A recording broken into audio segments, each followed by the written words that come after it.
As the chairman of the Legislative Committee, I now call this meeting to order. I want to welcome everyone here today. It is a beautiful day outside the last time I looked, but it is also a day that you will see many people wearing orange because we are into our celebration of a national, our national work zone conferences and the whole week of making our state, along with other states are doing the same thing, making people aware of the safety that needs to be provided in our work zones. So after now calling our committee to order, I would like to ask Josh Waller, who is our Director of Policy and Government Affairs, if he would please come forward and give us a legislative update from our recent legislative session. Thank you, Madam Chair, members of the committee, Mr. Chairman, full board, Commissioner. Special welcome to one of our new board members. Up. All right, let's see. All right, how about that? Is that good? So we're going to jump into the update of the 2023 legislative session. Obviously, we've not completed the whole process, and I'll talk about that in the presentation, but here's kind of the guide of the presentation. We'll talk about the session calendar and the governor's consideration calendar, and then look at 4 bills. These are kind of the 4 bills that are presently, none of them been signed yet as of earlier this morning, as far as we're aware. And these are really the main piece of legislation that we would cover. All the other stuff didn't make it to the governor's desk. So jump in here. Here's a combined calendar that shows the 40 days of the legislative session, which kicked off on, if we go back, it seems like forever ago, January the 9th. And then wrapped up, sine die was March the 29th with that crossover day, that pivotal crossover day of March the 6th, which was Legislative Day 28. 2 dates of note, February 21st and 22nd, which also happened to be Legislative Days 21, 22. How about that coincidence? Was two pretty significant days. We had 7 board elections, which with the normal cycle plus redistricting impacts is probably the most elections we've had in a legislative session in a long time. So now that we've 3 new board members and 4 reelected. So from sine die moving forward, the governor has 40 calendar days, which you can see on that map on the calendar. We're about halfway through that process. The governor has 20 calendar days remaining for either signing a bill, vetoing the bill, or allowing it to become law without a signature. So we've got 20 more days, and we'll keep the board updated. And we expect once that this is done, we'll have a full kind of document summary of the session, including highlights of the bills, as well as what was signed, and if there were any vetoes, we'll provide that information. So before the first thing we'll talk about is the road dedication bill, and I'm actually going to turn that over to Abby Conrad, who's our government affairs and policy specialist. But before I do, I do want to make a note of, on the screen there you see a dedication that was put up 2 years ago. It's not a great Google Earth image, but it's Dr. Charles Stanley, who passed away yesterday, pastor emeritus of First Baptist of Atlanta. And that was done 2 years ago by the General Assembly, and the department also had participated in that ceremony. So I thought it was an apt image for today in memory of Dr. Stanley. But I'm going to turn it over to Abby. And as in her role, I do want to say I got to give a lot of thanks to Abby, because not only in leading and coordinating on the road dedication process, she was integral in all of the bill tracking, working with all the different offices in the department, staying on top of things at the Capitol, monitoring our legislative interns and working with them, staying on top of committee meetings. So a big debt of gratitude to Abby for all her work this session. So with that.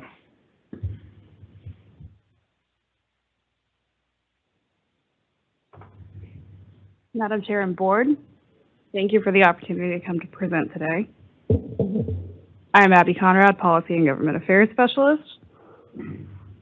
As I scroll through this year's road dedication, I wanted to take the opportunity to provide background on the process, particularly for our new members, but as a refresher for everyone. Abby, can you pull your mic down just a little bit? Is that better? Is that better for everyone? Thank you. Thank you. The General Assembly has the sole authority to dedicate or name state routes for individuals per OCGA 32-4-3 through a resolution that has to be signed by the governor. It is important to note as well that under state law, local roads can only be named or dedicated by the local governing authority. The General Assembly has refrained. GDOT's role in the process is primarily at the beginning and end. The General Assembly requires legislators to first get a letter to GDOT attesting if there are any existing dedications at the desired location of members through a conflict check. GDOT's Office of Transportation Data maintains this database of honorariums and dedications. As conflict checks are submitted, we track them throughout the session. Members then introduce a resolution honoring the individual or group, and then run an ad and an advertisement in the local paper where the dedication is located. Closer to crossover day, the dedications are added to one resolution and heard in committee and eventually make it to the floor for a vote.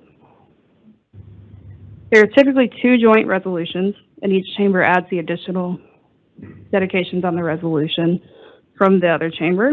However, this year there was only 1 dedication that crossed over, which required an additional round of approval from the House of the entire consolidated resolution.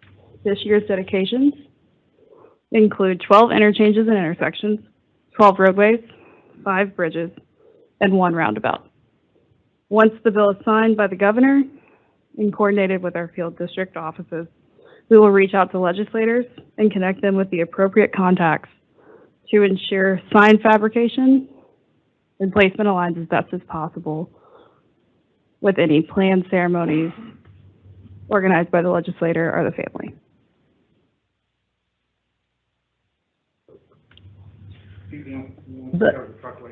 Do I have any questions to Abby? Are you sure? Are there any questions to Abby in regards to the road dedication, bridge dedications, and et cetera, that will be going on once the resolution is signed? Not seeing none. Thank you, Abby. Madam Chair, may I add? Yes, sir. Yeah, just in case, when your House or Senate member may reach out to you to say, hey, we got this resolution or a dedication, your district engineer is your first contact. They actually work to coordinate with the family or the member or you as a board member, but most importantly, they coordinate on making the signs and getting the signs fabricated. We actually wait until we contact it before we fabricate the signs. So, and that's a little bit of a lag time to get that done. So if you hear of interest of that from your House member or Senate member, just let your district engineer know. Certainly let Josh or myself know as well, and we'll work with that coordination to make it happen. Thank you. Thank you. Josh? All right. You guys know she didn't want to take me up on the time about truck weights. So House Bill 189, the truck weights legislation, we'll jump in here. So obviously it had different iterations, and on the last day of session, they settled on a conference committee report, compromise, and I'll walk through what that compromise was. So it allows for a 10% variance on gross vehicle weight and axle weight. So what is 10%? What do we mean when we say variance? State law still says that 80,000 pounds is the maximum limit, and 23,000 pounds on an axle, 46,000 pounds on a tandem axle. So to increase the weight, they allow for a variance, which is a percent. So 10% on 80 yields 88%. Existing in law today is a 5% variance for selected commodities. So that stayed the same, that's still in place, but this is a 10% variance for another subgroup of commodities and spelled out commodities in general. So it only applies to certain commodities, and it does not apply. So this law, this added increase, is not in effect in the 13 counties that's in the metropolitan Atlanta area. Defined in the bill as any area that was has been in non-attainment at any point in the last, which from an ozone and particulate matter standpoint and EPA regulation, and within the boundaries of the ATL Transit Link Authority, that's essentially the map there of the ATL Transit Link Authority map. So the law does not apply. The increase isn't applicable in those 13 counties. And this 10% variance expires on July 1st of 2025. So it's a 2-year window. I think if you go back and you listen to the debate and discussion, I think there was definitely a desire to see before there's any talk of a permanent increase in truck weights, also a discussion about how do we fund the impact on the infrastructure. So I think they created that window to pair that conversation with freight and logistics discussion, with what does this mean for our bridges? How do we fund the bridges? How do we fund replacement, so that that conversation is more holistically addressed whenever they next take up this. So that's why it has the 2-year sunset. So the applicable commodities. So these are the commodities that are eligible for that 10% variance. So the first ones there, the caveat is that it can travel a 150-mile radius. So there is a distance provision on that 10% variance. So of those commodities, forest products, live poultry, cotton, feed, poultry waste are in the existing law today in reference. So those are ones that are eligible presently for the 5% variance. Then added to that is agricultural or farm product, agricultural finished goods, or recovered materials to a processing facility. Those were added. Those are not in the existing code, but are eligible for this 10% variance. Question. Yeah. How does that affect the 150-mile radius with the 13 counties? So they're not able to go into the 13 counties. Okay. The law, those 13 counties, the law does not. Mr. Lewis? On the back of what Rudy was saying, does this 13 county area, does that also prohibit movement on the interstates, 285, 75? Correct. And remember these commodities, this exemption doesn't apply to interstates anyways, because federal law prohibits anything over 80,000. So this law would only apply on non-interstate state routes to begin with. Okay. Thanks. Any additional questions? Thank you, Josh. Go ahead. So one of the components that it's a permanent feature of the bill is it restructured the fine system, and I'm not going to go through each of these, but it create what was today just sort of a flat fine per pound of excess weight to a tiered 5 cent, 10 cent, 15 cent per pound on excess weight so far on gross vehicle weight. So the overall weight of the vehicle, you can see those tiers there. The heavier the vehicle goes, the more overweight it goes. You start hitting into new tiers that then make the overall fine more significant. The same applies to axles, and I'm not going to go through because there's different iterations of the axles, but the same concept of 5, 10, and 15 cent as you increase that excess amount. And then a new component, even though they could be cited for crossing posted load restricted bridges, i.e. a bridge that's got that sign there to the right where it says a truck of this configuration, this weight is not to cross this bridge.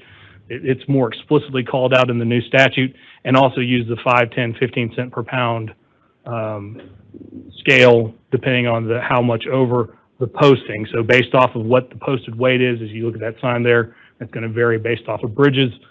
That's how they would assess the fine.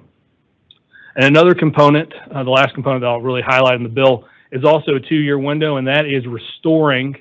I say restoring because prior to, I believe it was 2003, 2004, local law enforcement had the ability to do motor carrier compliance enforcement. But that was just, that authority was removed, and they focused it only with Motor Carrier Compliance Division that's under DPS.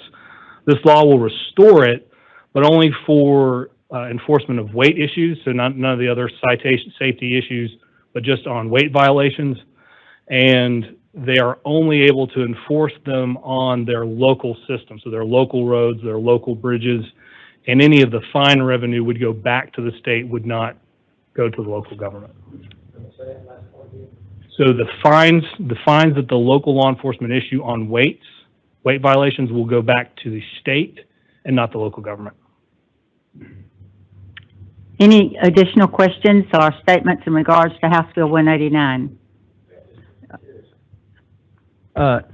With respect to local law enforcement or law enforcement in general, trying to determine, how would they determine if a carrier is overweight? Will they have some kind of instrument that will? So one of the requirements is that with local law enforcement, for them to be authorized to issue the ticket, they have to go through training that's either equivalent to or the training that Motor Carrier Compliance Enforcement does. So within that, they'll provide some guidance. I think some of it is going to be experience. There is language in the bill that does provide them with that cause, that when they evaluate and when they believe they have cause to pull a vehicle over because it's overweight, and again, some of that's going to be experience, some of it's going to be the things that they will, in one of the, I think it was the conference committee, or one of the other meetings, law enforcement talked about you looking at tires and things like that, sort of telltale signs that perhaps the load is heavier than it should be. Okay, So- thanks. Josh, I have one question for clarification. It says local law enforcement. Does that include also, not only the sheriff's department, but also your police departments of the cities? Okay. Any other Again, questions? the nuance there is it's on the local system and local bridges, so that they can't enforce it on state routes. Yes, Jeff.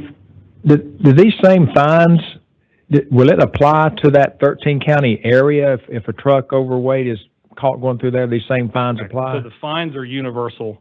Okay. The 2-year window on the 10% is the only thing that's pegged to that is the 13 counties. It doesn't apply, that provision. Any additional?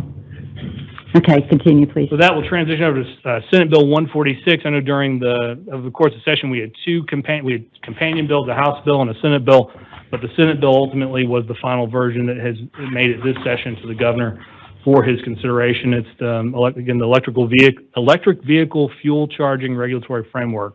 They didn't come with a clever name, so we had to make one that fits it.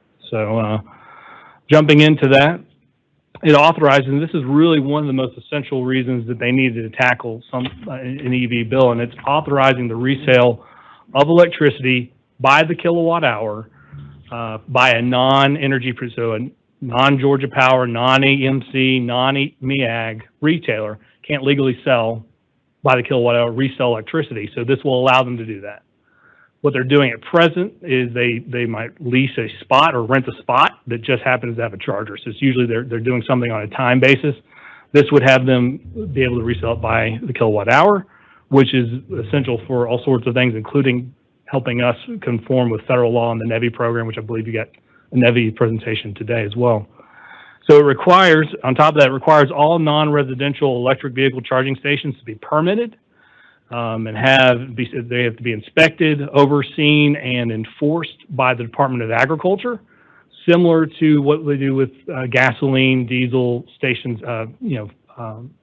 pumps today. So they'll have probably some equivalent sticker like that they'll put.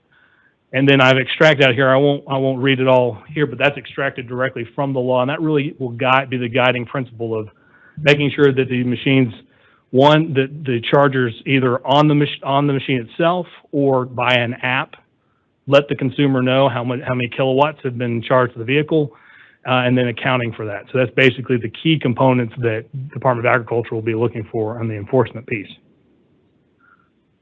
So, and I guess again, so any residential charging though is not, and that's an important distinction to make. Residential charging isn't affected by this law.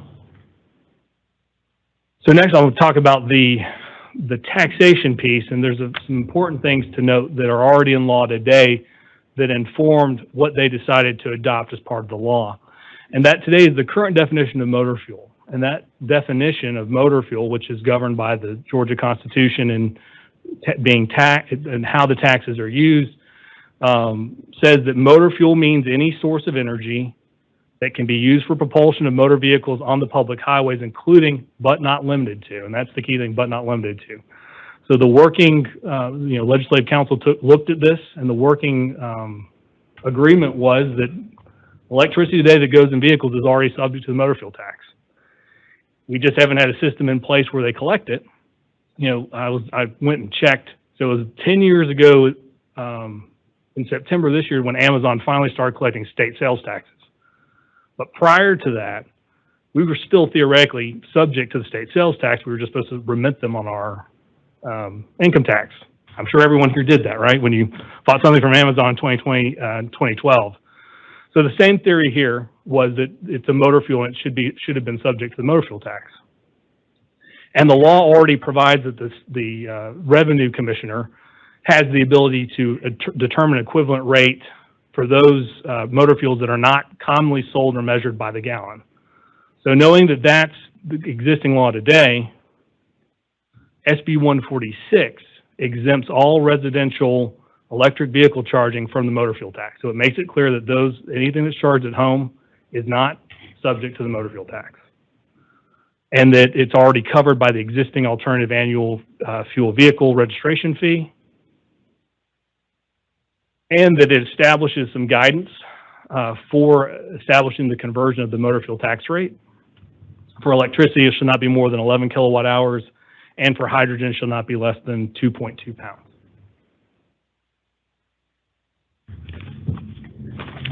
So with that, Any questions or statements from the board or from the committee members for our Senate Bill 146?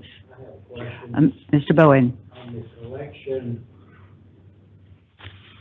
Josh, the bill does not identify on the collection of these new systems that we're putting in throughout the state, does it? I mean, does it have a way to calculate, or like pushing a credit card in there, what they purchase in kilowatt hours? so the requirement, and one thing I think I failed to mention, this piece of the law doesn't go into effect until January 1st, 2025. Uh-huh. So you have the remainder of this year and all of 2024 to get this set up.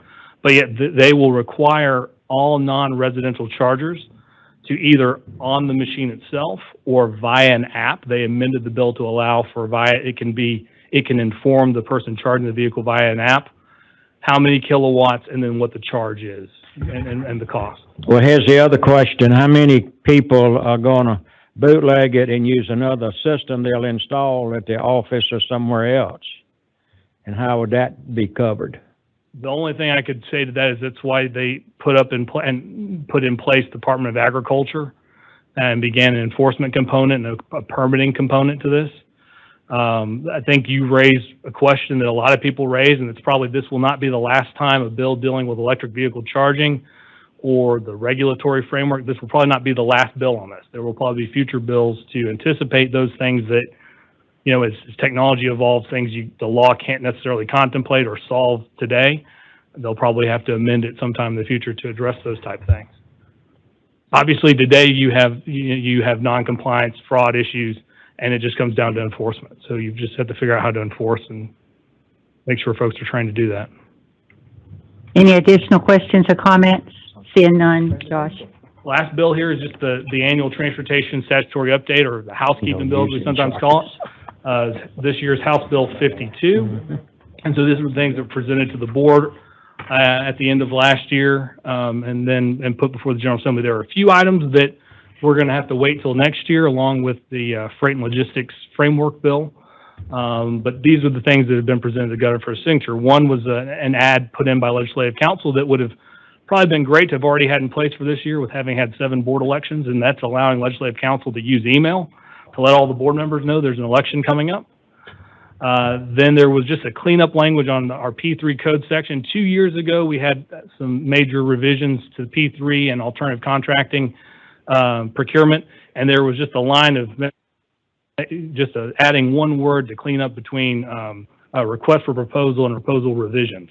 So they got that revisions added back where it should have been. And then the other piece I wanted to highlight, because there'll probably be some follow-up action that'll be brought to the board related to this is that it clarified that the restrictions on, again, 2 years ago, we introduced, the General Assembly adopted and the governor signed into law, allowing the department to use construction manager, general contractor procurement method as an option. And they had restrictions dealing with the number of times you can use it over a decade and the percentage, and basically the project price that you can encumber in one fiscal year.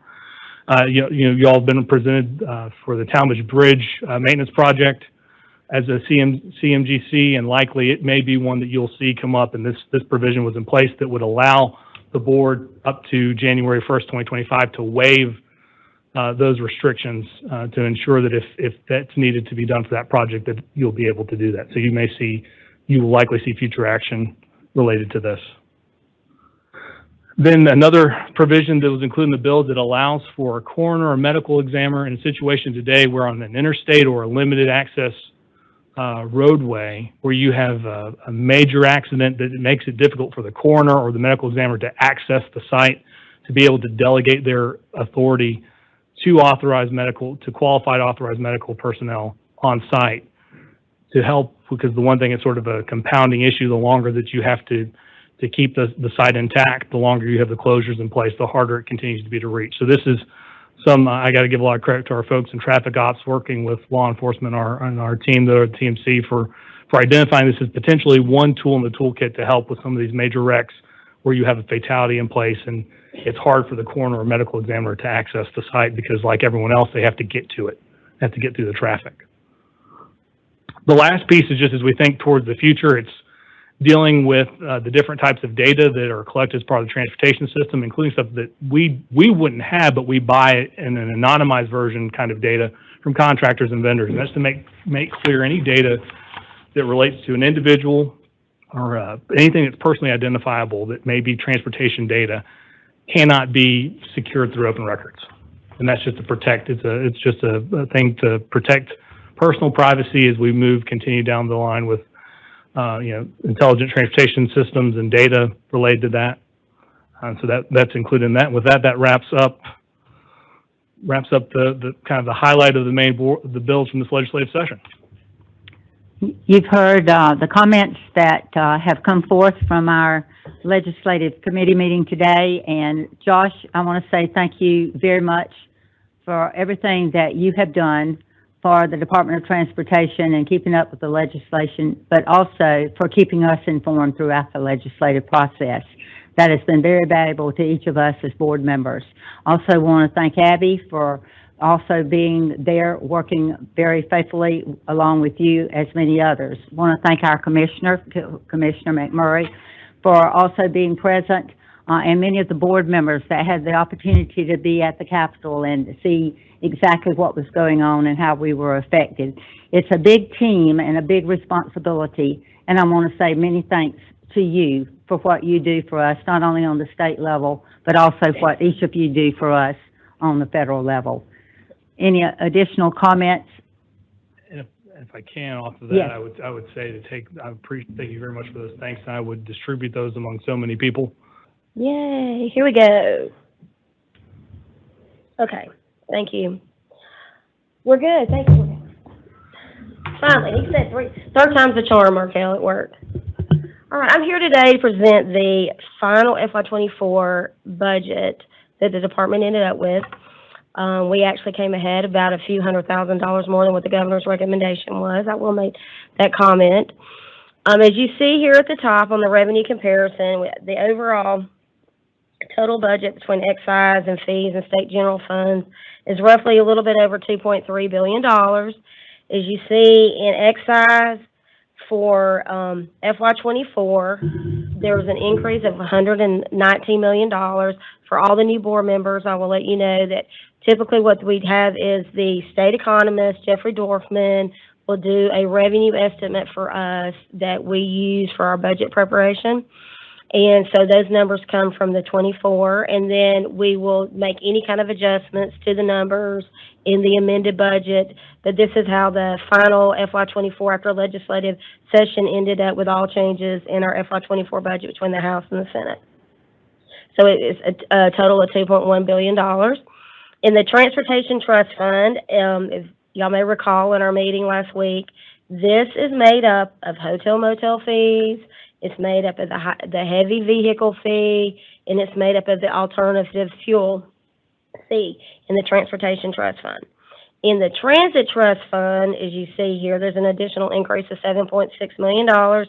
That is made up of the rideshare fee, which is the 50 cents that's added on Uber, Lyft fees. For Transportation Trust Fund fees and Transit Trust Fund fees, what they do is pretty much is a 2-year look back from FY22, and those are the funds that are appropriated moving forward, typically, and they're adjusted in that format. So just for the new board members, just a point of reference. But you can see in the Transportation Trust Fund, they added an additional 51, and in Transit, 7.6, so you can see what the totals are there. In the state general funds, there is a reduction through some statewide changes.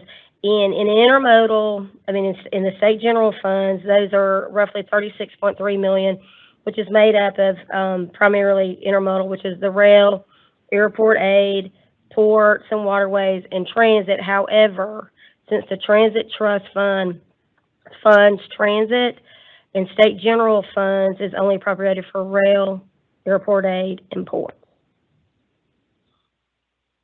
Okay, moving on into this next bar chart that you see here, you can see the makeup of where all of the funding is split.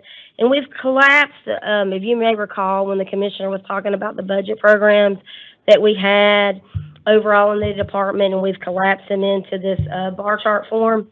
Capital projects, which makes up the bulk of all of our department's budget, roughly 48% of that goes to capital construction, capital maintenance, and local roads admin. And those are the big chunks of the budget. In general operation, there's 11% that goes toward general operations, and there's several programs within general operations that make that program up. So like in admin consists in that, but what consists of admin is like legal, HR, accounting, the budget office, office of financial management, HR, EEO, and IT consists within that program. There's also program delivery, which is like the design offices, the right-of-way, environmental, materials and testing, and construction bidding is within general operations as well. Data collections is within that program, which disseminates all the crash accident data that you have. Also within that is traffic management, which is TMC, the Traffic Management Center, 511, HERO, and then finally planning, which their office is responsible for the STIP, the statewide strategic transportation plan, and coordinating all the policies and planning and programming for transportation projects, coordination through all the offices. So that, as you can see, makes up that 11% slither. LMIG is 10% of the excise. So the $212 million that you see here makes up roughly 10%. That's what that is. In routine maintenance, that is the second largest program that we have. It makes up roughly almost like 20% of the overall budget. Payments to the State Road and Tollway Authority. Within the payments to State Road and Tollway, that's primarily just debt service, our federal debt service, which is the Garvey bonds and guaranteed revenue bonds that are within that program. The GTIB, which is the Transportation Infrastructure Bank that local governments can take loans for, grants out of. And then finally, GRETA was brought into that program this past year. So the Regional Transportation Authority is within the Payments to Certa program now. In intermodal, I collapsed intermodal, and what this is airport aid, transit, rail, ports, and waterways are all within that intermodal sleeve, which makes up roughly 3% of the overall budget. The GEO bond debt service it makes up 5% of the overall budget, and it is the general obligation bond debt that we have that comes right off the top of our budget, goes straight to GISFIC. And then lastly is the payments to ATL, which makes up like less than 1%. So that's kind of like a little recap of how all the programs within the department have collapsed and summarized. All right, getting into the next one and the kind of in the meat and potatoes of everything. And something new that we've started this past year is the fund sources, because now we used to be primarily motor fuel funded within a lot of the capital programs. Now there's transportation trust fund fees that are spread throughout the department. So we've added the fund source column here. So you can see within GEO bond debt service, there's motor fuel and the transportation trust fund. However, what we have here is a fund source swap between fees and motor fuel. And so what they've done is they freed up the fees, and we're paying GEO bond debt service with motor fuel funds. However, we're also paying a higher interest rate, so you see the increase there because we had a higher debt service payment for the year. So that total ended at $109 million. Moving into capital construction, you can see the total here is over $1 billion. What this was is the fund source swap up top, moved down into the transportation, it moved down into the other categories. We also freed up the roughly $26 million in motor fuel to be redistributed to some other programs such as capital maintenance, routine maintenance within the department, and the additional transportation trust fund fees that you saw on the original page, that $51 million that you originally saw. It was spread in here as well. And what that does is it helps us match the higher match that's required for the IIJA. And it also helps combat the increase in commodities that we're seeing on all of our projects. I think I always refer to this when people ask me. The commissioner last year did a really good presentation, and you can go back in prior commissioners' reports and see it, and it shows the cost escalation on commodities and materials, and it's kind of very eye-opening for people to see that. So this helps combat that. In capital maintenance, you'll see the additional $159 million going into that budget. What that basically does, it helps leverage those additional funds that are needed to help offset these costs that I'm referring to in our resurfacing jobs and to help with the cost of the increase in commodities. In the next program you see at the bottom is program delivery. The increase in the $3.9 million, what that is in this year's budget for 24, all state employees got a $2,000 COLA adjustment. So what that does is help true up the $2,000 pay raise for all those employees within that program. And it also, we had a reduction in the state's DOS, Administrative Service Insurance, and so what that does, that is reflected there in that particular program. All right, moving on into data collections, and you're going to see a lot of the same terminology go through here. So in data collections, the additional $41,000 was the true up for the COLA for the employees, the reduction in our insurance, and there was an emeritus system assessment for TeamWorks billing, which is our financial and HR system. In departmental admin, same thing there, the COLA adjustment, DOAS, and there was an increase in some operational items that were needed for the department, so that was included in that additional funding. In LMIG, you heard me in the pie talk about 10% of excise. That is classified there. However, in conference committee, they came out and we're going to be doing a feasibility study over the summer that will be due September 1st to the House, the Senate, and to the governor's office on looking at a plan starting in 2025, a 5-year plan to move to 15% for as a match for LMIG. So we'll be analyzing that and putting that together this summer. In planning, you'll see the additional increase here of $198,000. That is for the $2,000 COLA adjustment, the $2,000 COLA adjustment, DOAS, and 3 new planning positions within that program. There's an additional planner that's being requested for Atlanta, the emerging metro areas, and a financial planner. That was all funded within the planning increase that you see there.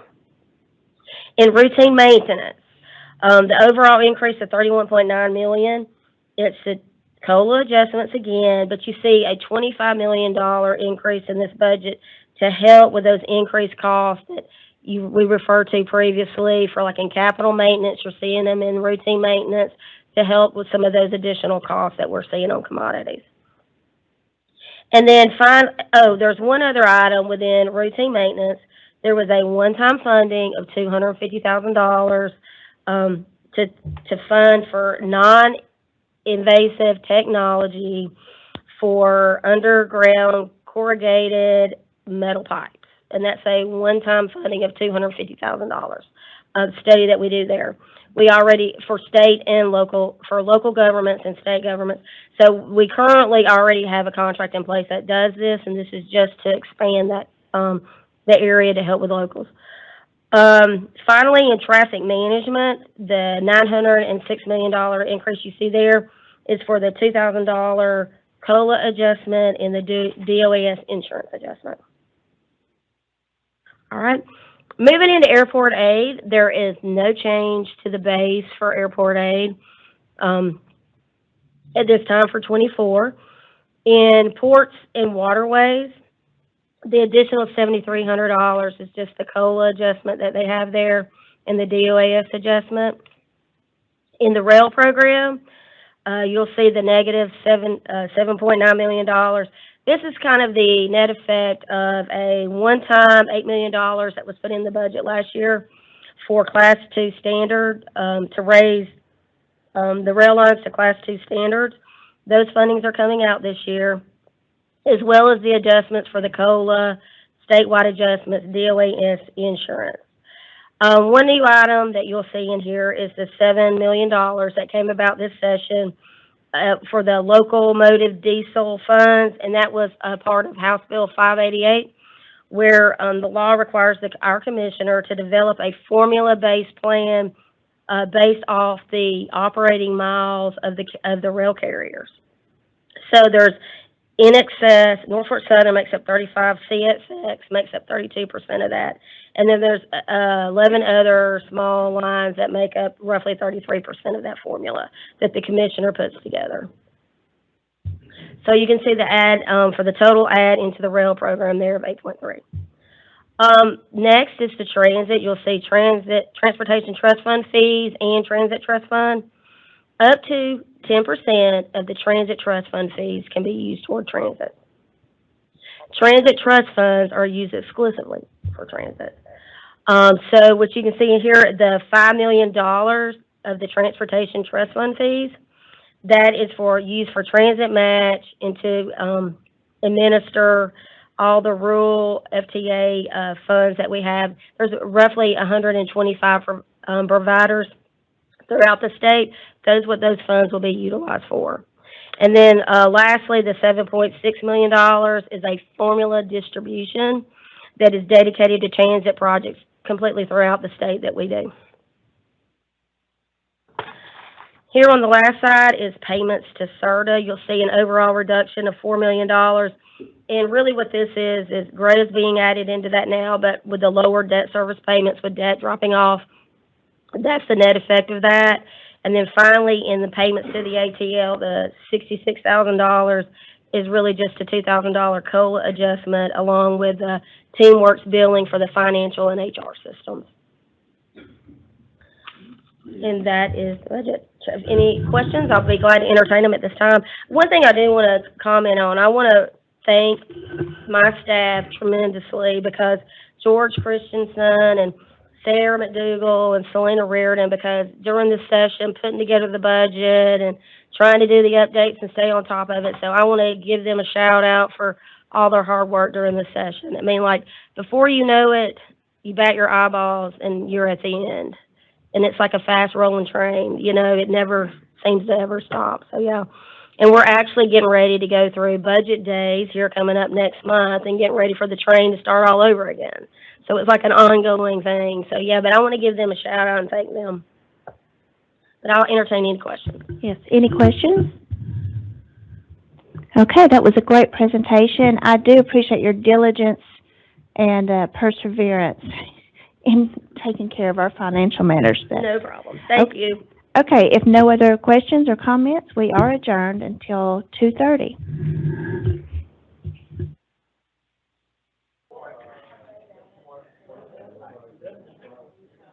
If everyone would get to their seats, we're going to start the P3 committee in about 10 seconds.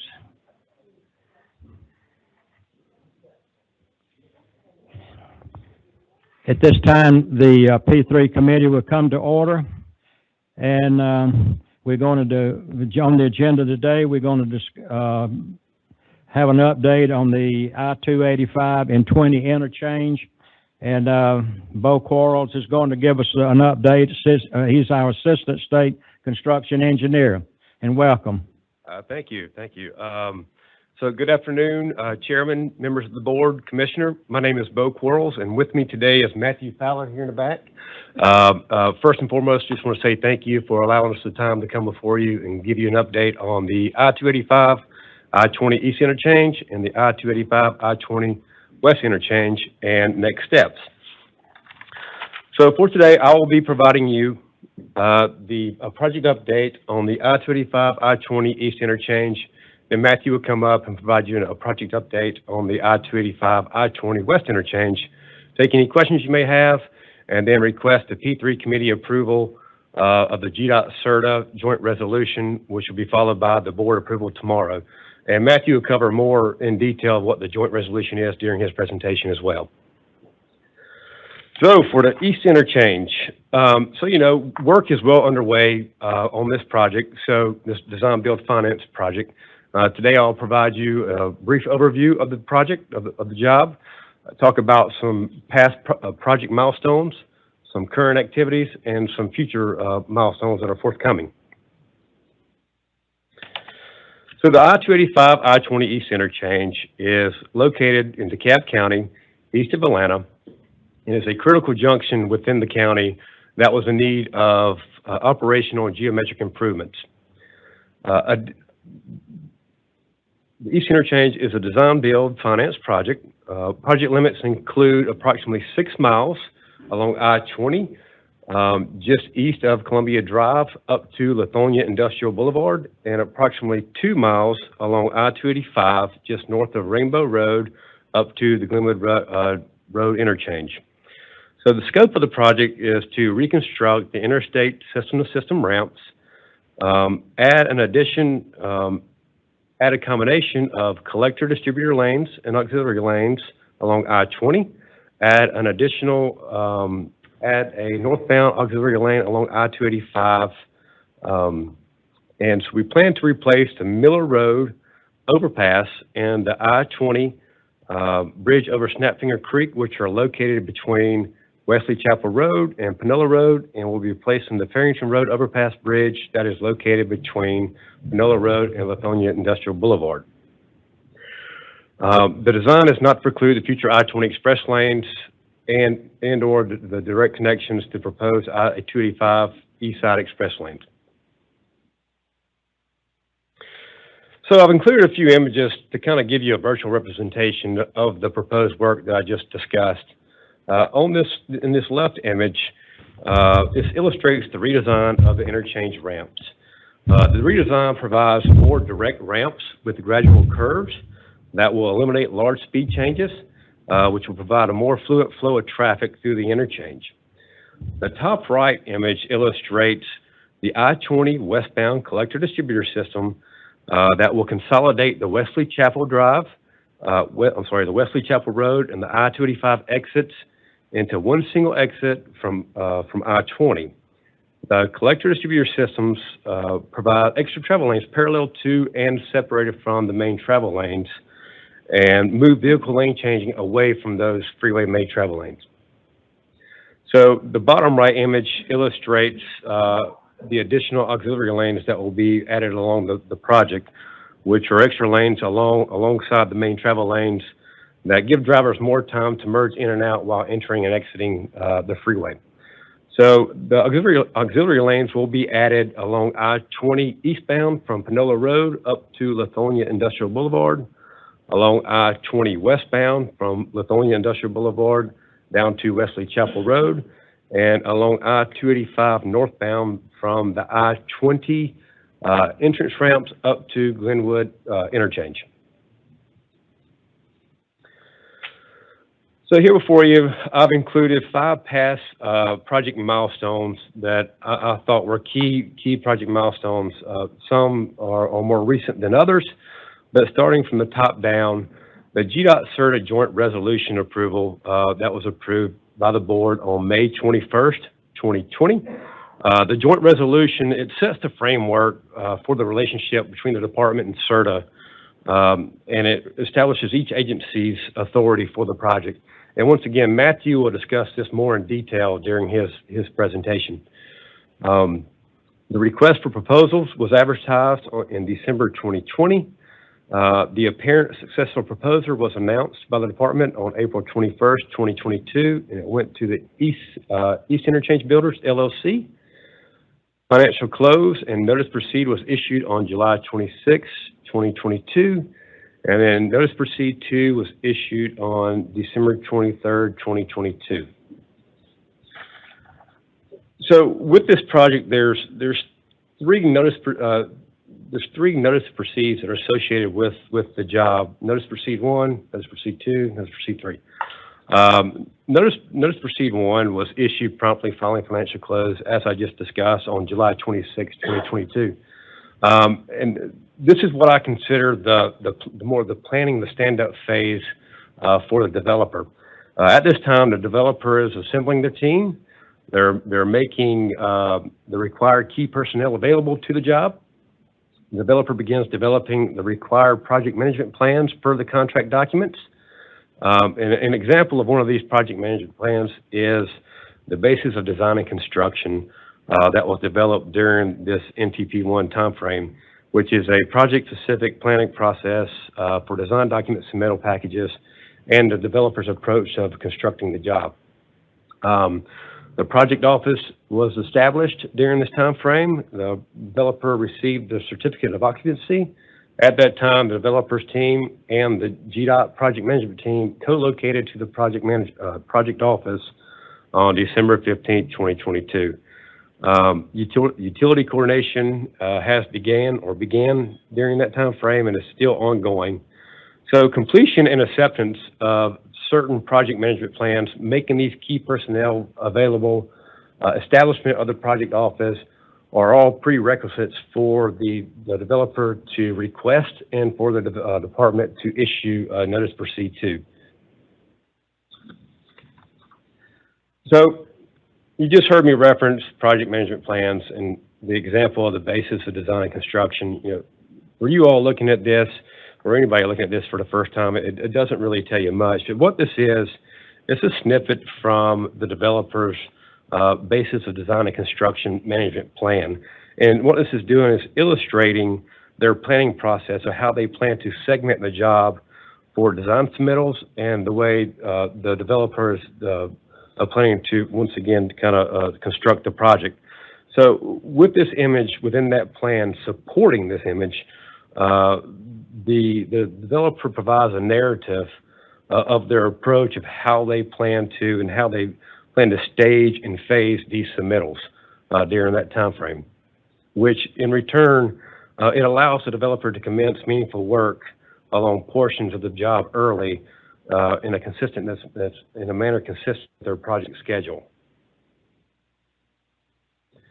So notice proceed 2, issued December 23rd, 2022. We are currently operating under notice proceed 2.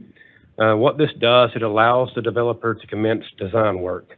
So design work is in full force right now.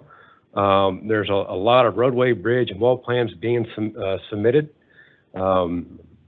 Surveying, geotechnical investigations, utility work is still ongoing.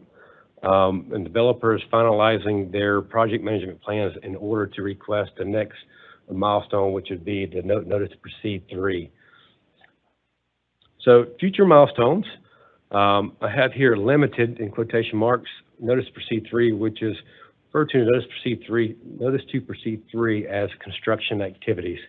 They are anticipated to have that May 1st, 2023, which is right around the corner. And with this limited notice to proceed 3 would just be some clearing and grubbing within certain portions of the job. So the full notice to proceed 3 is anticipated July 26, 2023, and then substantial completion is set for August 4th, 2026. With that, I'll hand it over to Matthew for West Interchange update.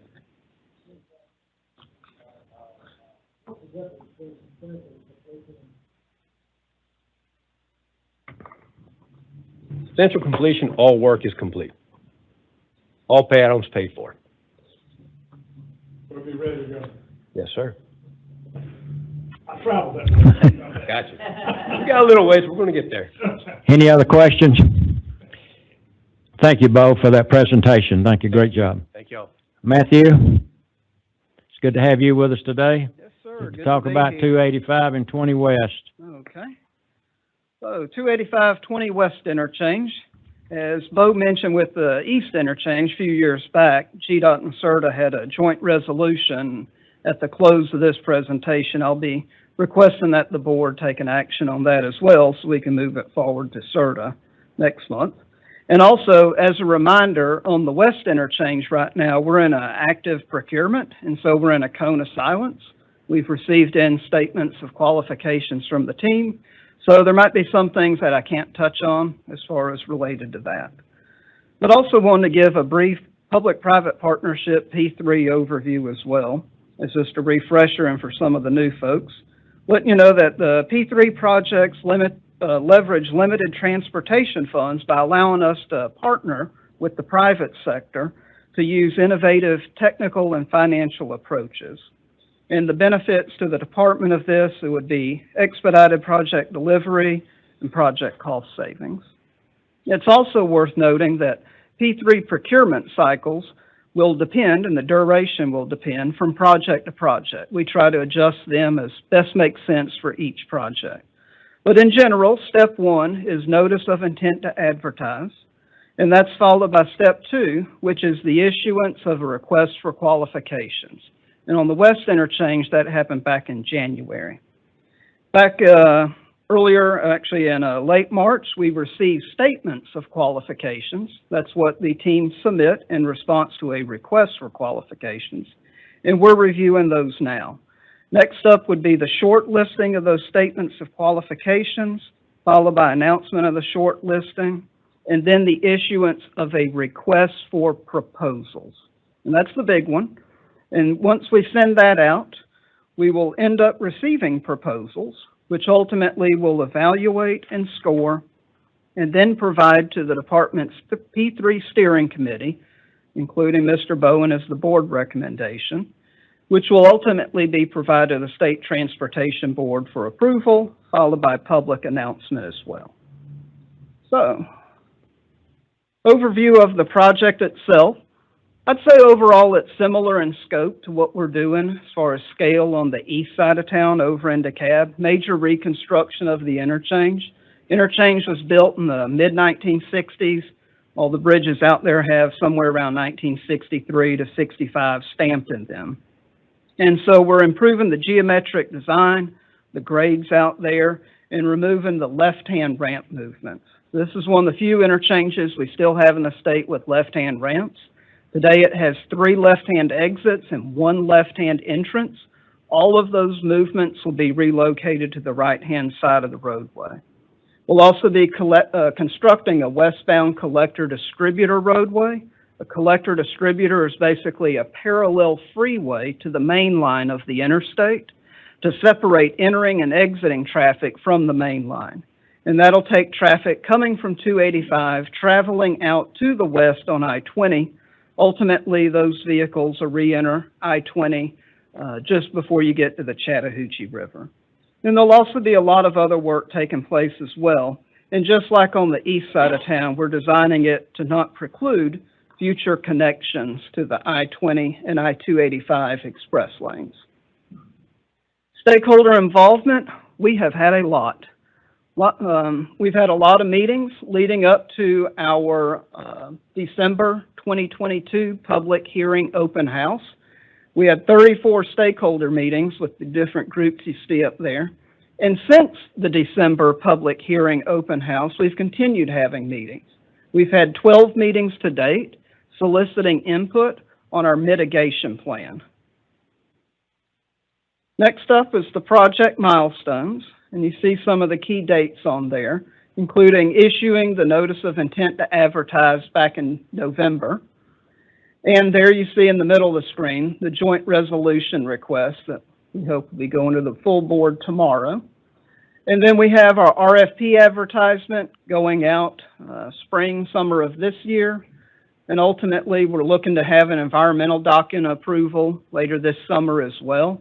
That's the big thing that'll follow the public hearing open house we had last December and our mitigation outreach right now. We'll be receiving the actual proposals in the January-February timeframe, and then ultimately going to financial close and issuing the first of the notice to proceed in late 2024.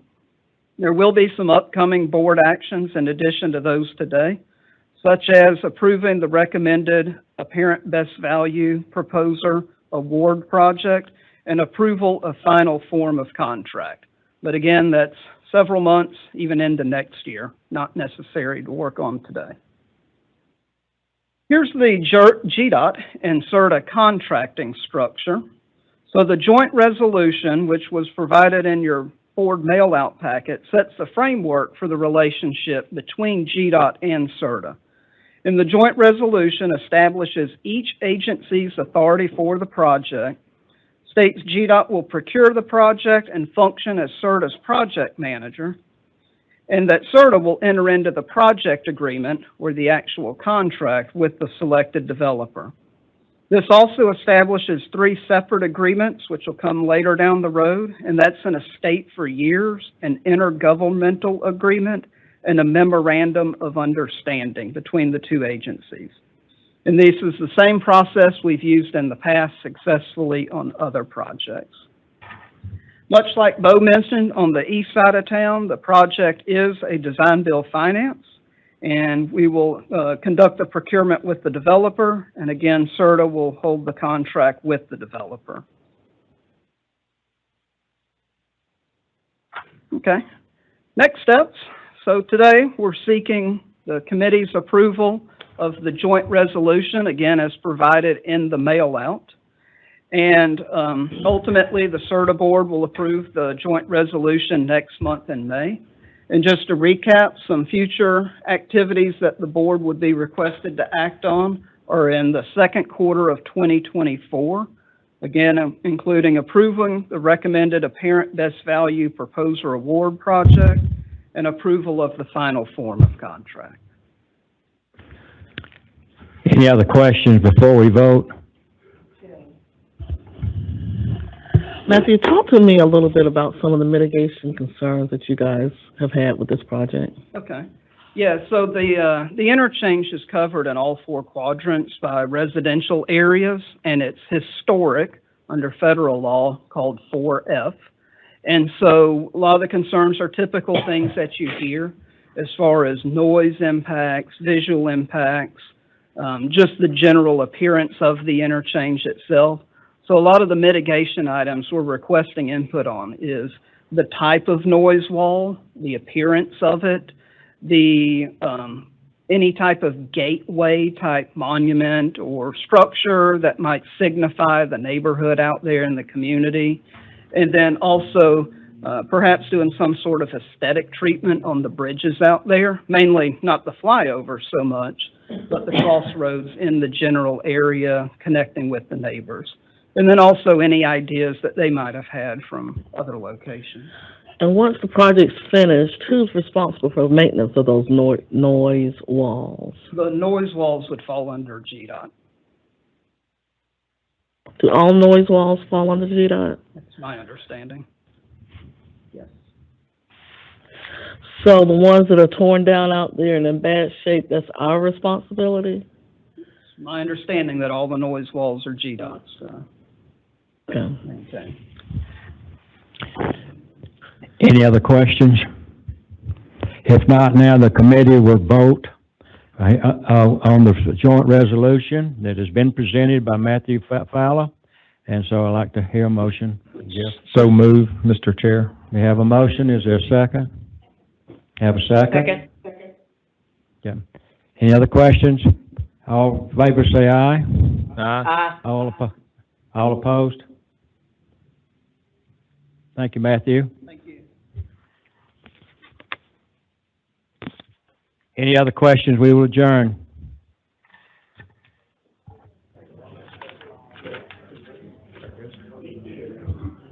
Have a committee of a whole meeting, have Ms. Ann Purcell to manage this program. Thank you, Mr. Chairman. As the committee as a whole, and thank the chairman for asking me to participate with him today in regards to what is being held. If I could have your attention, please.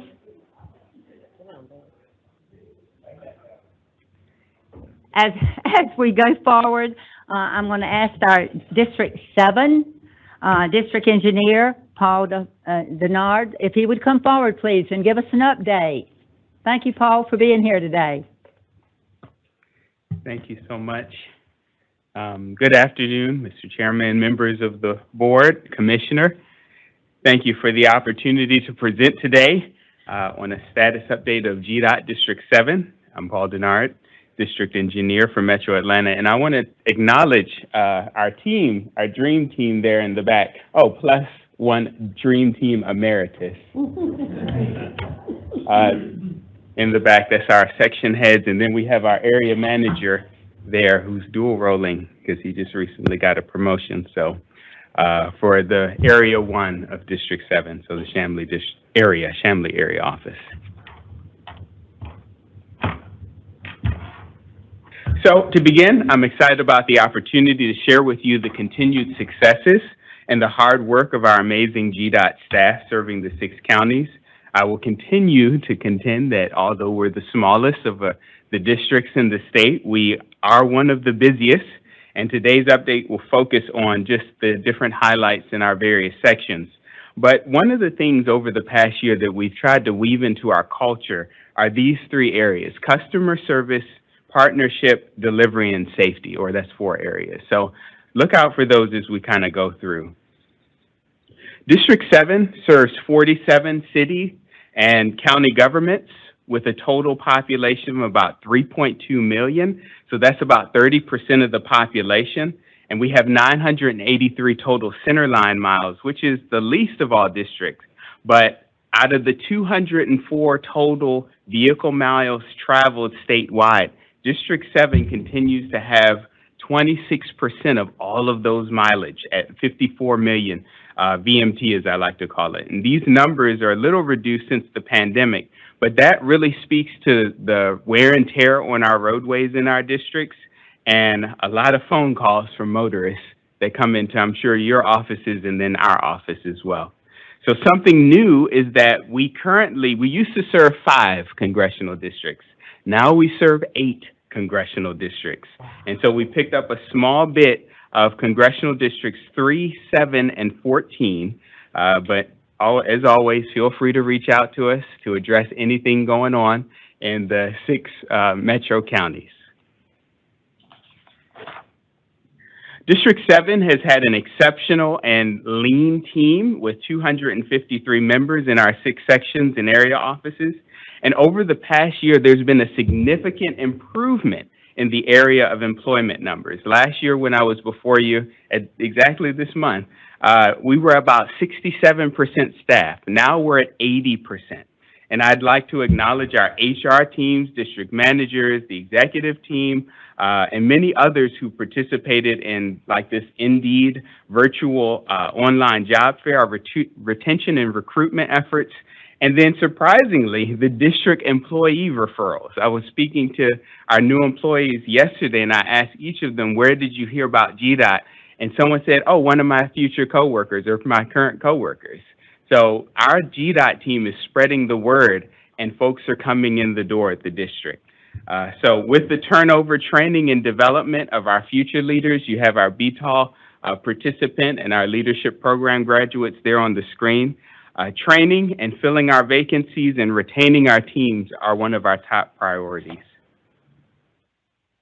So the commissioner has always stated in this meeting and all over is that Atlanta is a world-class city.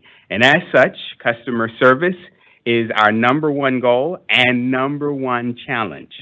So in fiscal year 23, you can see these numbers on the screen. Since July, we've had about 1,500 customer service inquiries from everything regarding traffic signals, construction project issues, maintenance issues, or general information coming in through our phone line services as well as our email service on the website.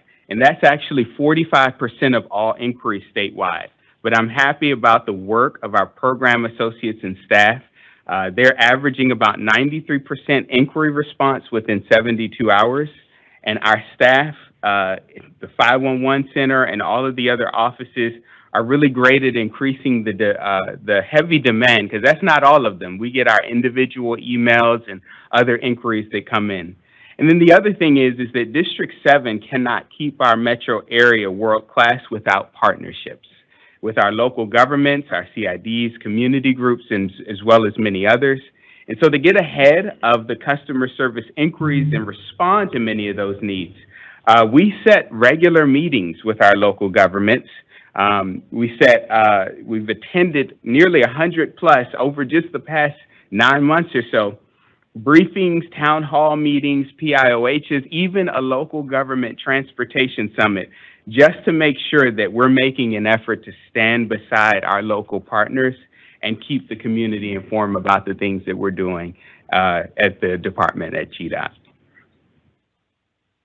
In our traffic operations section, development continues to boom around the city. You can see there's a picture of a skyscraper or one of our high rises going up in Midtown off of Spring Street, which happens to be a state route. And so this is just one of the examples of our driveway permits that we receive here. This fiscal year, we've completed 157 driveway permits with a 60-day average, and that's down from a couple of years ago at about 100 or 90. Private permits usually consist of everything from turn lanes to new residential communities to this high-rise, as you can see, as well as landscaping at interchanges. And then in the public sector, we've worked with folks like MARTA to permit 55 new bus stop and bus shelters, or redone bus shelters, since July of 2022, as well as a portion of the bus rapid transit corridor in the Summerhill community of Atlanta. So every one of these permits is unique and has a design based on land use and right-of-way availability, and our volume of permits have increased, especially in the areas of traffic signals. I just wanted to highlight the fact that this 161 permits completed by our staff is usually three times higher than our average. So we're seeing a lot more work happen in the areas of technology, traffic signals, and then as well as movie permits and other things. Driveways and signals aren't the only permits that we issue in large quantity. For every project or permit, driveway permit, we receive multiple permits adjusting or modifying our existing utility infrastructure.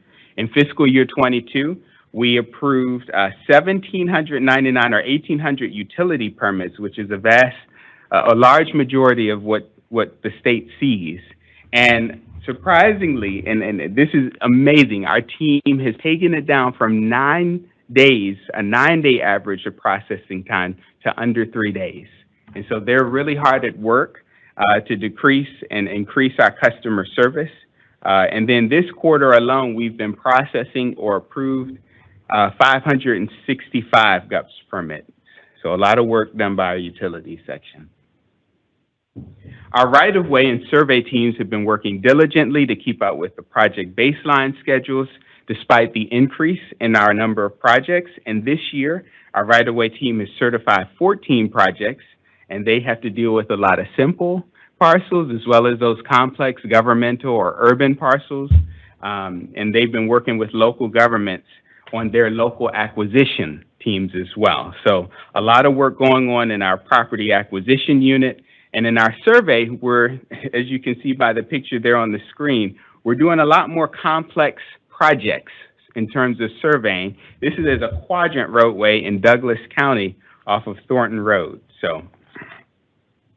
And in the same vein, our engineers in our district design team currently have 18 active projects, and which includes 3 roundabouts. Our engineers are taking on more alternative intersection design projects, which are good projects that emphasize safety and crash reduction, as well as operational improvement in innovation. And so the smaller projects are there to help with the training of young engineers. And specifically, this project here at State Route 92 are 2 roundabouts at Jones Road and DeMooney Road that we've received a lot of calls about, but it's one example of our design team taking on the reins of some of our safety projects that are going in our GDOT program. District construction has been hard at work with inspection, project management, and oversight of the construction projects in our district. We currently have 102 active projects, totaling to be about $894 million. And since last year when I presented, there are a few new larger projects, some of which we'll see in just a few seconds, worth nearly $200 million in construction costs. And a special note about this slide here is that we continue to have great success bringing together our in-house and our consultant staff members to conduct those structured field and classroom trainings. And in addition to the project engineering training you see there on the screen, we've added some technical procedural trainings that cover the spec book and other things, as well as soft skill training for negotiations, so that we can make sure our folks are trained and the best. So let's get into the fun part, the projects. We'll talk about a few key projects within the district that are happening right now. This project is State Route 54. It's a widening project from 2 to 4 lanes. It added a raised median and sidewalks, as well as addressed some of the signals. And then 3 existing bridges were widened in this project. It's located in Clayton County and actually goes by Mundy Mill High School. So great improved mobility and safety.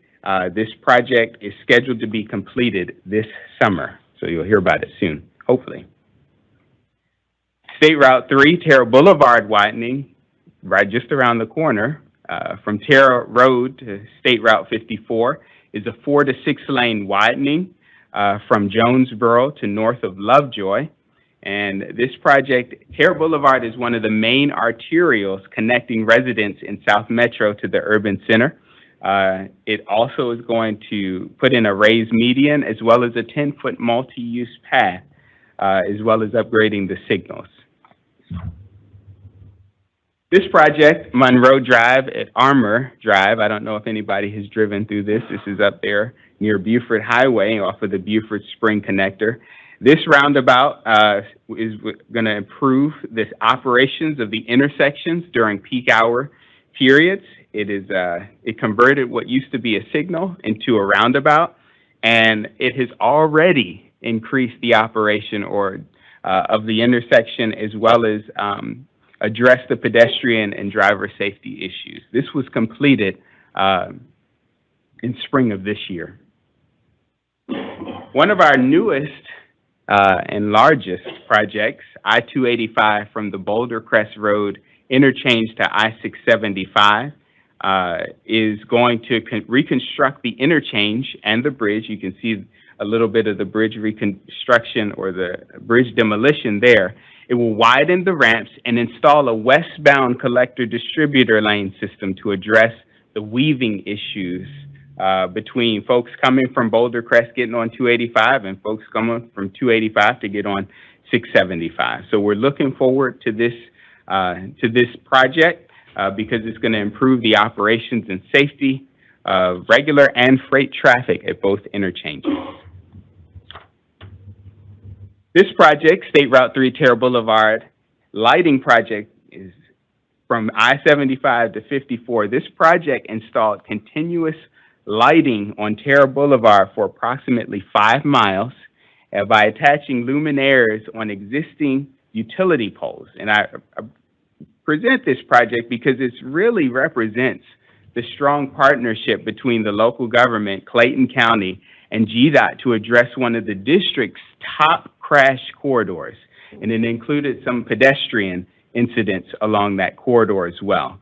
And as a highlight to partnership, GDOT utilized the safety funds for installation, and Clayton County assumed maintenance responsibility after construction.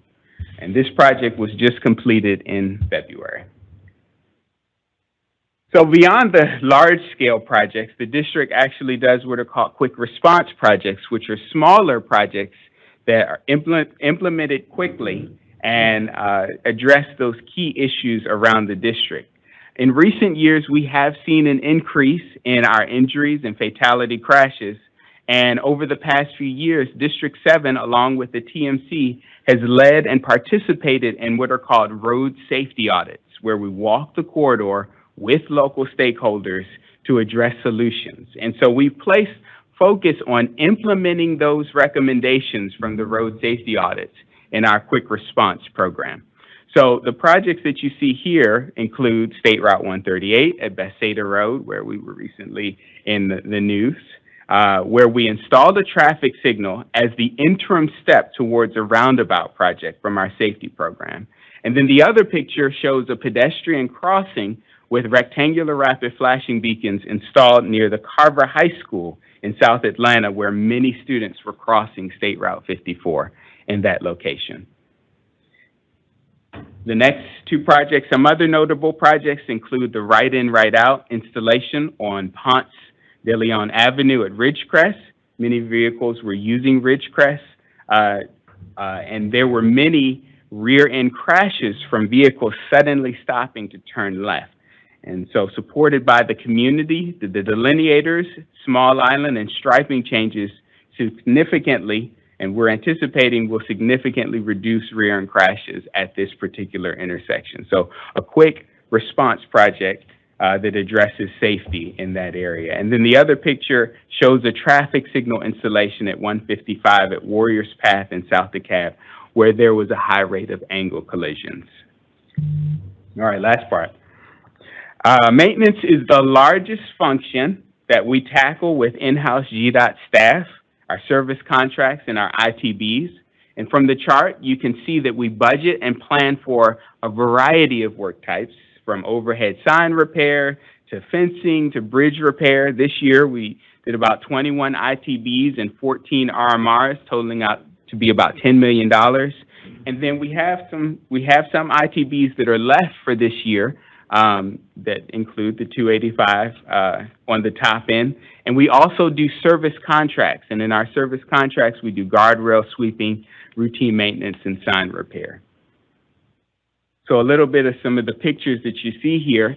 Pavement preservation of our interstates and state routes continues to be one of the top priorities for the district maintenance budget. As shown in our previous slide, it was about 35% of all the ITBs that we spent.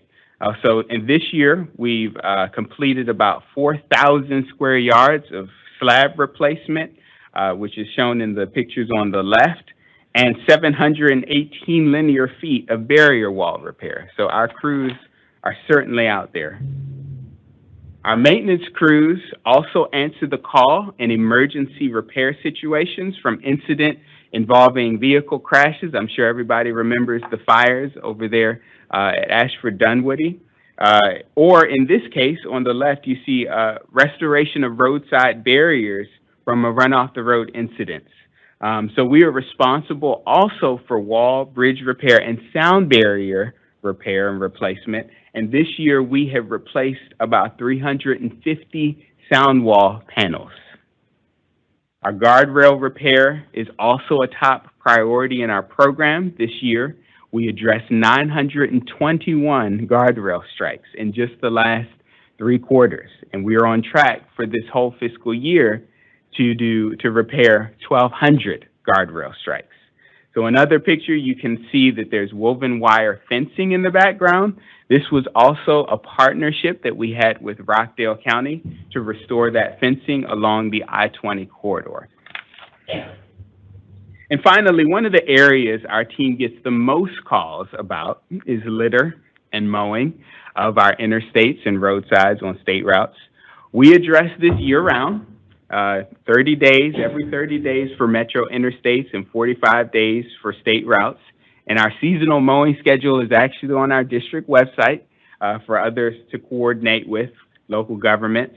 Additionally, we are grateful for the partnerships that we have with some of our local law enforcement agencies and local government partners like Atlanta, City of Atlanta, DeKalb, and Cobb counties, and social groups like Partners for Home in addressing the urban encampments on our freeways. The district is fully aware of the social element, and per the GDOT's urban encampments policy, it's our job to clean up the right-of-way, but that's only after there is local agency coordination to address the people that are on site. So this year, we've addressed over 15 locations, some repeat, all over the metro region, and we can't thank our local partners enough as we continue to work through this complex situation. So again, thanks for allowing me to share some of the hard work happening in our metro district. We continue to focus on customer service partnerships and safety, Great things are ahead, and please feel free to reach out to me if you have any questions or see anything that comes across your desk. Paul, that's a great report, and I think we're all very impressed with all the congressional districts that are touched within our GDOT District 7. And a lot of those are sitting around the table today saying thank you to you and to all of those that are involved with our GDOT team, with your family at District 7. Does anyone else have any remarks, Jeff? Yeah, thank you, Madam Chair. Paul, thank you for that presentation, and thank you so much for the good job you and your team do. It's noticed, and it's remarkable out there what you do with all your responsibility. Two quick questions from your presentation. The sound walls, what do you find is the main cause of damage to the sound walls? So the main cause is, you can have anything from crashes to just, and really crashes that happen from the interstates and so forth. You can have during weather events, trees actually falling into the sound walls from behind the sound walls. So there's just a variety of issues that we face or that we see with our sound walls, but mainly crashes and then vegetation from behind the. So crashes are likely the number one. I would probably give them an even. So. Okay, thank you. A second question related to your driveway and utility permits. I think your number was, you approved 1,800 at some point in time. Are any of those permits denied? And if so, what might be the reason they are denied? So and you're talking about for utilities as well as? Yeah, whatever that number was associated with. I thought it was the combination of driveway and utilities, but maybe it just applied to one or the other. Yes. So for utilities, typically, it's an iterative process. And it's an iterative process for both driveways and utility permits. So we try to work with our utility partners to make sure that they have the correct traffic control, the correct, follow our GDOT standards, follow the standards that are in our manuals, our special encroachment driveway manual, as well as our utility manual, and make sure that they're abiding by those. So usually we actually negotiate and work with their engineering team, work with the developers, work with the power companies, that we can issue them a permit. The goal is to get them to work as opposed to just issuing denials. Yes. The goal is to get them to work, as opposed to issuing just straight denials or anything. So you deny very few, if any at all? Yes. Thank you, Mr. Secretary. Any additional? Yes, Ms. Lemon? Thanks, Madam Chair. Paul, I just want to publicly again say thank you. For the newer board members, you guys don't know that the Metro Atlanta region is a highly visible region. And to be put on the spot as often as our GDOT staff is in this region is very stressful. The volumes of traffic has increased tremendously, and yet you guys still, continue to do yeoman's work to address the many challenges that are presented before you each and every day. Thank you for always answering my call, even though I know you don't want to at 7 and 8 o'clock in the morning or 7 and 8 o'clock at night. Your staff has been tremendously helpful. And folks, I'm a visual person, so a lot of times I have to physically go to sites, locations, areas. When community leaders call or elected officials call, I can't always see what they're talking about to assist them. And whenever I go out to these sites, Paul or someone from the staff, they're always willing to meet me, explain to me what we can and cannot do so that we can come up with a solution that addresses the needs of the community as well as the safety concerns that we always have as our primary focus. So I want to again say thank you to that. But I'm concerned a little bit about something that you addressed when it comes to urban camps. So help me understand that process. So are we ever called in to clean an urban camp, and who does that call? And when do we actually respond to that call when they call in to ask us to clean these urban camps? So, and we actually have we've dedicated staff to address that issue. So it's really, that entire initiative is really a partnership. Most of them, we'll get the calls, the local governments will get the calls. And so we'll get a call about a specific area or something going on under a bridge and so forth.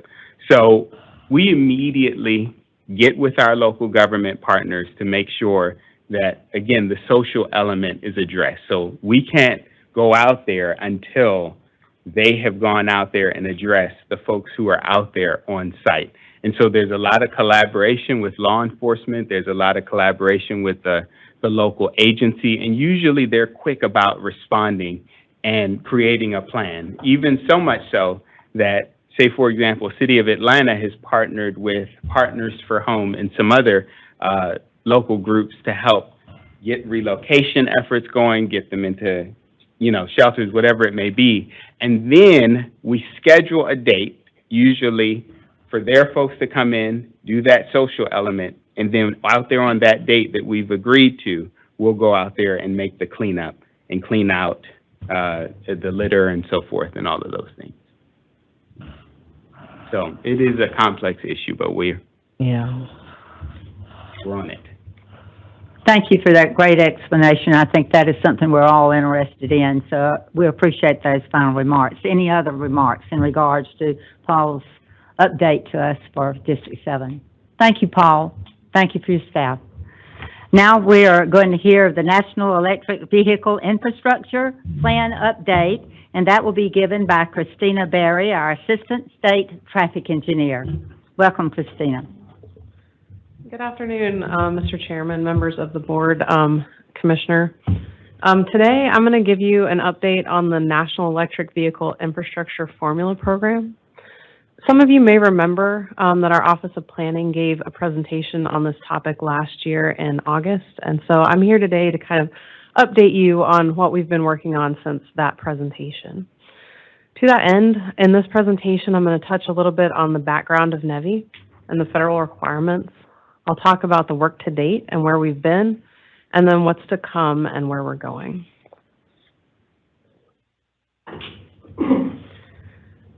The National Electric Vehicle Infrastructure Program, also known as NEVI, is a formula program that was established in the Bipartisan Infrastructure Law. The goal of the program is to create a nationwide network of 500,000 DC fast chargers by 2030, and the program provides dedicated funding to states to strategically deploy the chargers. The total value of the program is $5 billion spread out over 5 fiscal years, and GDOT's apportionment of that money is $135 million. The focus of the program is initially going to be to build out the alternative fuel corridors, and I'm going to talk a little bit more on another slide about what those alternative fuel corridors are. But for our purposes in Georgia, they encompass all of the interstates as well as US 80 and US 441. And when we're talking about build out, what we're meaning is we would have DC fast chargers every 50 miles, and those chargers would be within a 1 mile radius of the corridor so people could get off, charge, and then get back on. I'm going to touch a little bit about the federal requirements of NEVI. So for a charging station to be NEVI compliant, it has to have a minimum of 4 charging ports, and they have to deliver at least 150 kilowatts, which are also known as DC fast chargers. And then, as I mentioned, they have to be every 50 miles within 1 mile of the corridor.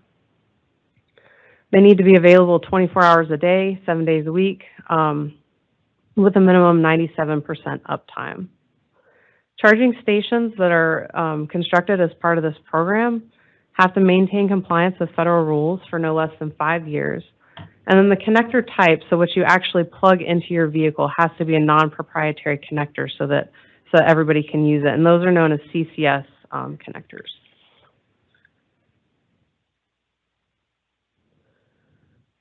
This shows the different types of chargers that people may use to charge their electric vehicle. So on the left, you see a picture of just a typical wall outlet, like what you might have at your home. It takes quite a long time to charge an electric vehicle using one of these outlets. You know, it can take up to 40 hours. Level 2 chargers, some people have these installed in their house, or you might see it, you know, for your stove or your dryer hookup. These charge a little faster, about 4 to 10 hours to charge your vehicle. But what we're really talking about in the NEVI program, what we'll be installing as part of the NEVI program, is DC fast chargers. So these charge the vehicles a lot faster. They're about 20 minutes to an hour. And then under the picture of the fast charger, you can see the different types of connectors. The CCS connector is a NEVI compliant connector, but there's several others out there. So as we move through the presentation, you may see that there's more chargers out there than what our map shows, because not every charging station out there is NEVI compliant.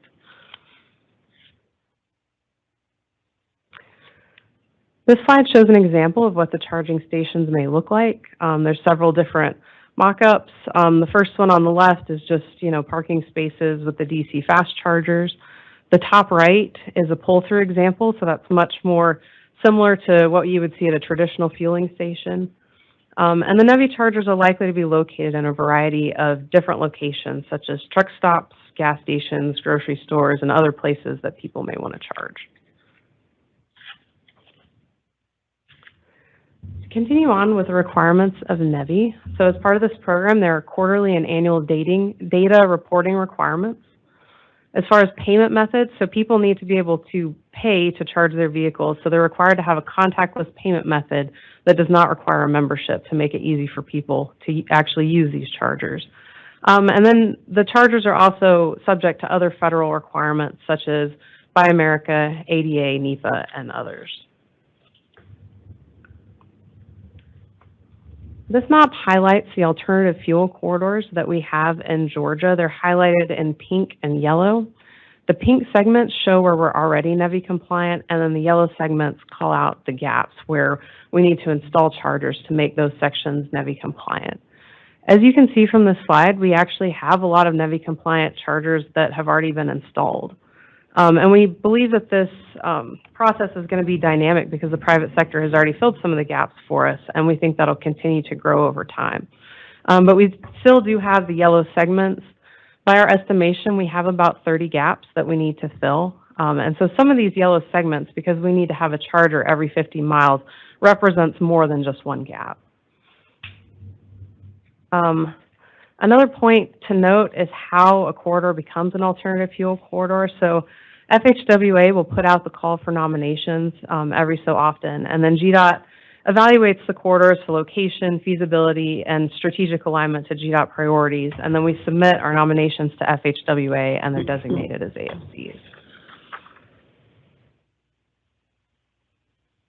To transition, this is our NEVI plan. It was published in August of last year, and this plan outlines how Georgia intends to invest our NEVI funding.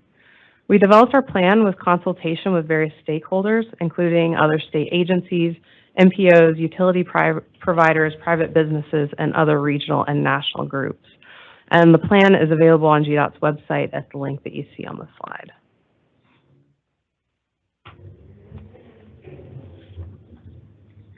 This slide shows a timeline and overview of our plan development process up to today. So our process started in 2021 with internal GDOT planning. We did a market assessment, and we had H&TB, JLL, and EY on our team, and we were glad to have their expertise on our team to help us understand the gaps and where we need to fill in with the NEVI chargers.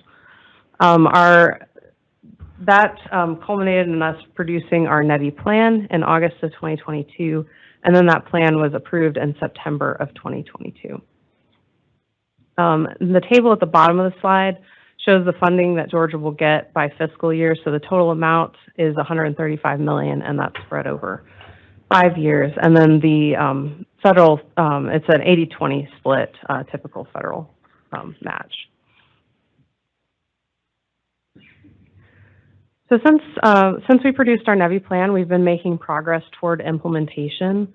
One thing that we were waiting on was for FHWA to issue a final rule on NEVI. And so from when our plan was approved in September, we got that final ruling on February 28th of 2023. And the final rule talked about or addressed a lot of the federal requirements that I've already mentioned. In addition to those, it also addressed workforce. So the chargers need to be installed by EVITP certified electricians. It also called out cybersecurity requirements and then other requirements.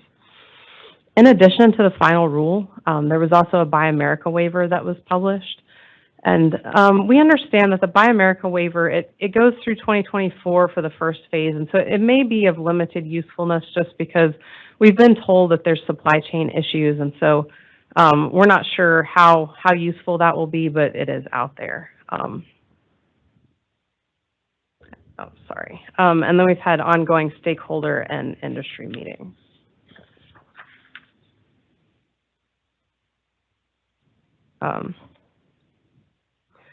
So as we move forward into procurement, this slide shows the things that we're going to value. So our vision is to deploy the NEVI formula funding in accordance with federal law to establish an interconnected EV charging network. And there's 5 pillars of that. So there's the compliance with federal requirements that I've talked about earlier in the presentation. A customer-driven deployment, so we want to make sure that the chargers are convenient and sufficient charging investment. Economic development, private sector ownership, so it's going to be a publicly funded private solution, and then sustainability and reliability of operations.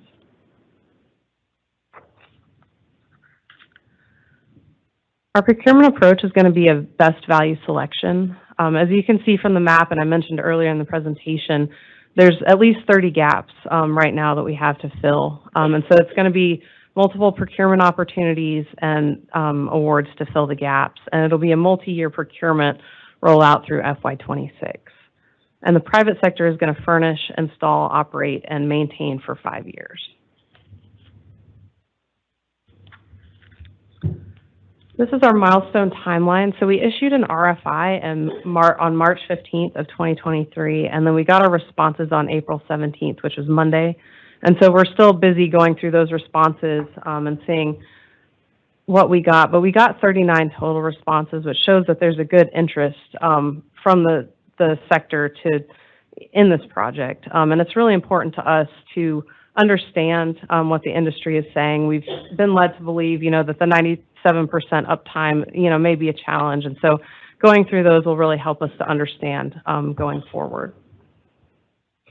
And our procurement kickoff is going to be through May to June of 2023. And we're looking at an industry forum, an RFQ, RFP, and then making selections. And at this point, I would be glad to address any questions that you may have. Yes. Yes, Kathy. I'm just curious on the gap map that you showed. Congressional District 2 has significant gaps. If I have to go from Columbus to Tallahassee, I'm not going to make it. I mean, it stops at Columbus and then it picks up. How will that expand? Is there any type of a schedule in which these gaps will be readdressed, or there'll be an opportunity to include areas? So I don't have a schedule right now of, in what order we're going to address the gaps, but the goal will be to get a charger every 50 miles to close that gap. And since that's going into Alabama, we've coordinated with our border states, including Alabama, to make sure that, we're going to be NEVI compliant, between the last charger in Georgia and the first charger in Alabama, that, there'll be 50 miles or less between those so that the whole corridor is NEVI compliant. There's not going to be. But I'm talking specifically more of southwest Georgia, from Columbus down into southwest Georgia to the Florida line. Yeah, let me add in. Commissioner. Let me add in. So the NEVI requirements were interstates first. And so that's the first deployment. With the available funding that each state has, the $135 million, as we are successful in closing the gaps on the interstates, we can add more alternative fuel corridors and then fill that gap. For your instance, from Columbus to Tallahassee, it's not interstate, it's 27, right? So we'll start, just like we have 82, the reason State Route 82 and US 441 are on the maps, or US 82 rather, is their hurricane evacuation routes. And so that was part of the genesis of why those were added. I would say this is that as we started this process, in the southeast, we were one of the states that had more alternative fuel corridors already approved than other states, which is good because then we can pick these things off. But the NEVI requirements is interstates first to get that national system of interstates connected up. Then we deploy to other corridors. So, Okay, thank you. yeah, we'll use the dollars as far as they go and continue to deploy. Thank you. Jeff? Yes, thank you. The $135 million federal dollars that we either already have or in the process of getting, what does that actually pay for? What are we going to buy with that money?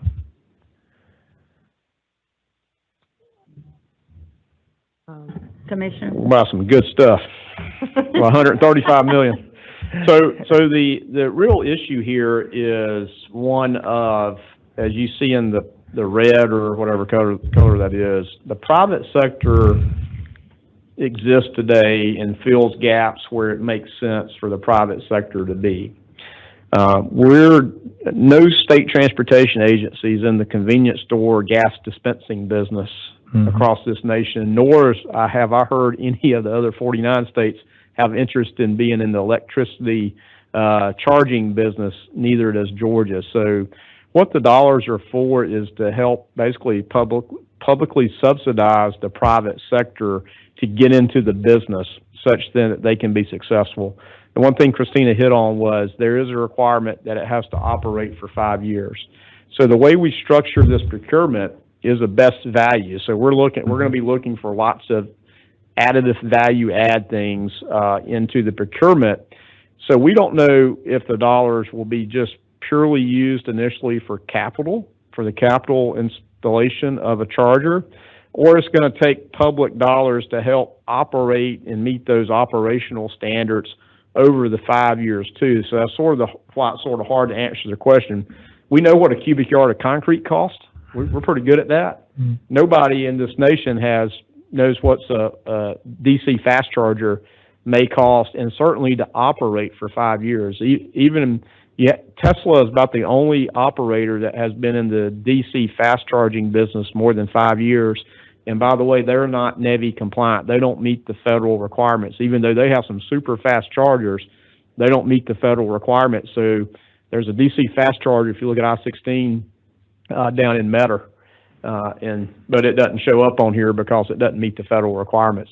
So to answer your question, we don't know exactly what it gets. It certainly will drive down, and the first dollars I think would go to the asset itself of this charger. Also, the other things that are costly is building the electrical infrastructure to these chargers, because it does take a good bit of electricity.